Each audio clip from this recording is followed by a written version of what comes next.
Buongiorno da Maurizio Melis e grazie per aver scelto la nostra informazione. Festa della Liberazione da ricordare, quella targata 2016, che insieme alla manifestazione puramente liberatoria ricorderà il 70° anniversario del voto alle donne dell'Assemblea Costituente. Sono passati 71 anni da quando il popolo d'Italia poté finalmente alzare le braccia al cielo e urlare libertà. Liberazione dalla morsa asfissiante dei nazifascisti che resero gli italiani ospiti in casa propria e senza anima. Un 25 aprile di vera libertà, un 25 aprile che ci ricordi che l'Europa è in pieno fermento, dove si innalzano muri invece di dialogare, una festa della liberazione dove si creano barriere invece di ascoltare. Onore a chi ha perso la vita per la nostra libertà, onore a tutti quegli spiriti che oggi aleggiano su di noi e che ci invitano a non sbagliare ancora. Piazza Garibaldi, ore 9:30 circa, tra qualche minuto il corteo si snoderà per le vie della città. La prima tappa sarà al Parco delle Rimembranze e poi a finire in Piazza Carmine.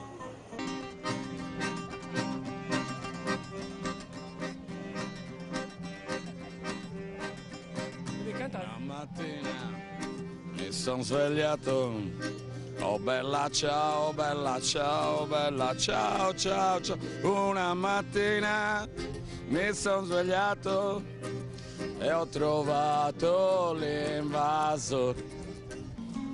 Un 25 aprile particolare, oltre la ricorrenza della liberazione antifascista, l'Assemblea Costituente e il primo voto alle donne. Sì, in effetti quest'anno ricorre il 70° della elezione dell'Assemblea Costituente, del voto alle donne, che per la prima volta hanno potuto votare ed essere elette, tant'è che 21 donne sono state elette nell'Assemblea Costituente ed erano prevalentemente partigiane e donne della Resistenza e hanno contribuito a scrivere begli articoli nella Costituzione. E poi è il 70° della Repubblica, quindi un anniversario a tutto tondo. Che senso ha ancora oggi, dopo 70 anni, festeggiare questo avvenimento? Un pensiero soprattutto rivolto ai giovani.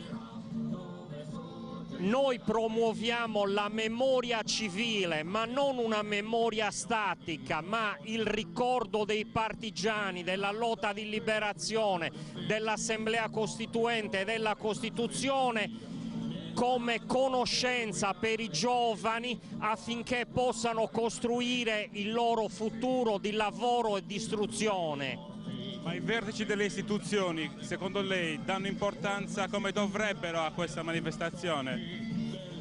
Purtroppo l'interesse per il 25 aprile sta scemando, ma noi siamo qui a ricordarlo. Oh partigiano, ehi Mallena, trarmi via. Oh bella ciao, bella ciao, bella ciao, ciao, ciao.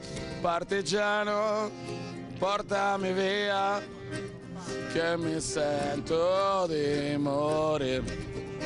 Allora, voi siete molto giovani, che senso date a questa manifestazione del 25 aprile? Beh, noi stiamo ricordando la ripresa della libertà, la riconquista della libertà di espressione e comunque di una libertà e di un'uguaglianza che travalica i confini culturali e sociali che possono esistere.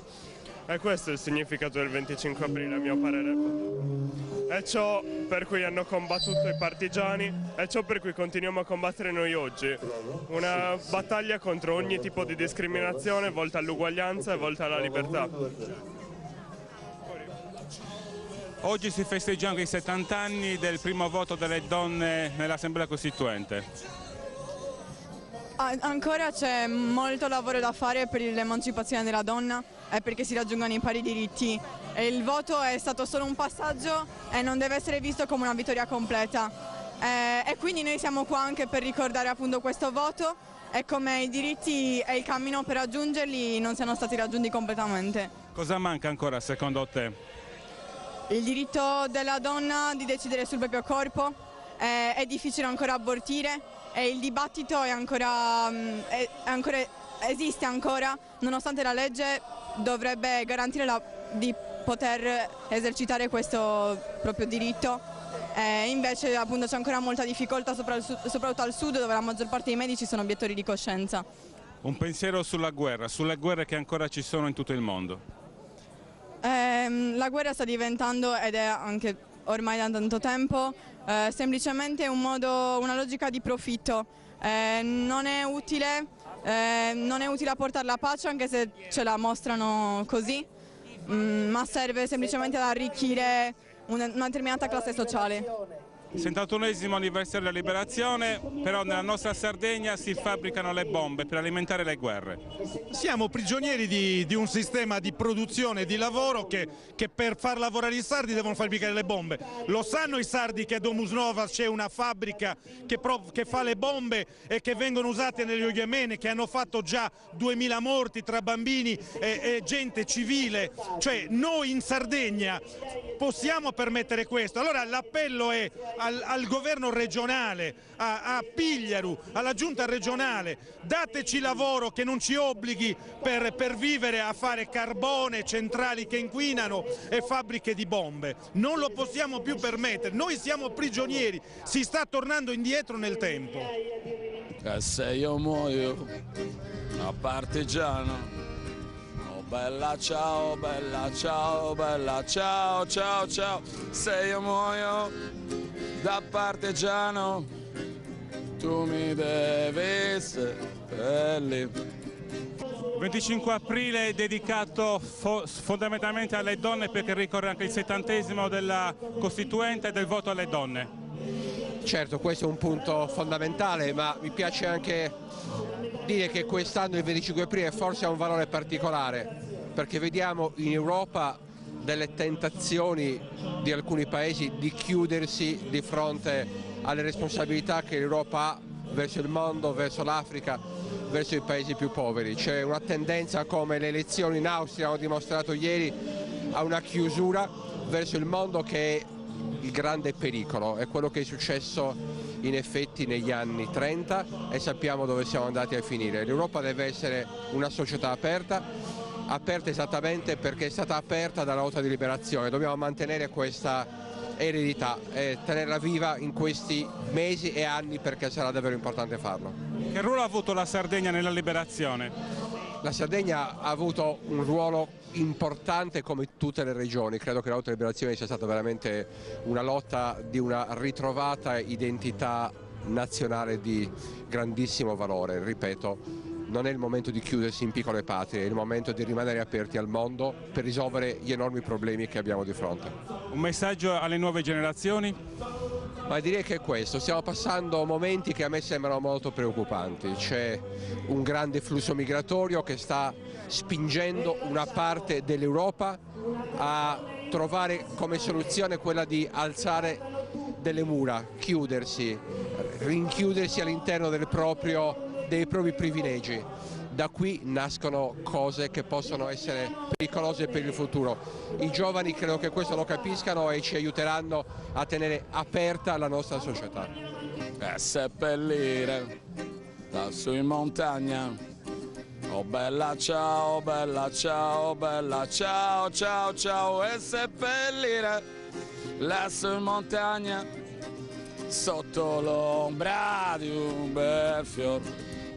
Siamo qua perché oggi ricordiamo appunto il giorno della liberazione, il 25 aprile del 1945, in seguito alla resistenza di tantissimi partigiani, e infatti siamo qua appunto per ricordare tutti coloro che sono morti in nome dell'Italia e in nome di questa libertà. 71 anni della liberazione, però 70 anni anche del voto alle donne. Le donne continuano ad avere un ruolo importante e dobbiamo sostenerle. Tutte le donne, dalle giovanissime, perché quello che manca, le ragazze devono condividere questo messaggio. L'associazione Se non ora quando c'è sempre in tutte queste manifestazioni e anche in altre che riguardano i diritti delle donne, ed è per questo motivo che noi da qualche anno sfiliamo con le nostre madri costituenti, per non dimenticare che i nostri diritti sono stati forgiati, scritti dalle donne precedenti e noi lo dobbiamo rispettare. Tutte le genti che passeranno, oh bella ciao, bella ciao, bella ciao, ciao. Tutte le genti che passeranno e ti diranno che bel fiore. L'Associazione Memoriale Sardo della Shoah, nata a Cagliari nel 2011, lavora per costituire in Sardegna un centro studi sulla Shoah e centro di documentazione ebraica. Manifesta al corteo del 25 aprile con la bandiera della Jewish Brigade per ricordare il contributo della Brigata Ebraica, sbarcata a Taranto nel 1944, alla liberazione del nostro paese dal nazifascismo. Un contributo molto importante e spesso dimenticato o eccessivamente ridotto. Quest'anno praticamente c'è anche il discorso che c'è il 70° anniversario per quanto riguarda il voto alle donne. La vostra idea su questo punto di vista? Beh, sicuramente un anniversario da ricordare nel giusto modo. Purtroppo un primo passo è stato verso un'uguaglianza che non è del tutto piena ai nostri giorni. Tante sono ancora oggi le diseguaglianze tra i due sessi, moltissime anche le violenze contro le donne, e quindi che sia anche una ricorrenza pur tuttavia maggiormente militante e politica, anche per ricordare appunto questo fatto. Questo è il fiore del partigiano. Pubblicità! Oh bella ciao, bella ciao, bella ciao, ciao ciao. E questo è il fiore del partigiano.